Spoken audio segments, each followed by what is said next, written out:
డాక్టర్ని దేవుడితో సమానంగా అనుకుంటాం కదా, మరి ఫార్మర్ని ఏమనుకోవాలి చెప్పండి? ఫార్మర్ అంతకంటే ఎక్కువే కదా. సో మీలో ఎంతమంది ఫార్మర్ అవ్వాలనుకుంటున్నారు? పోనీ 10% అన్నా ఉన్నారా అట్లీస్ట్? లేదు. అందరూ ఫార్మర్తో సహా మా అబ్బాయిని కలెక్టర్ చేయాలి, ఇంజనీరింగ్ చదివించాలి, డాక్టర్ని చేయాలి అని అనుకుంటున్నారు, కానీ ఫార్మింగ్ అనుకోవట్లేదు.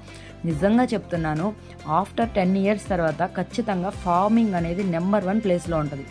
ఎవరైనా కానీ చెయ్యాలి, ఏదన్నా చెయ్యాలి అని అనుకుంటే ఖచ్చితంగా చెప్తున్నాను, ఫార్మర్ అవ్వడానికి ట్రై చేయండి. The best option.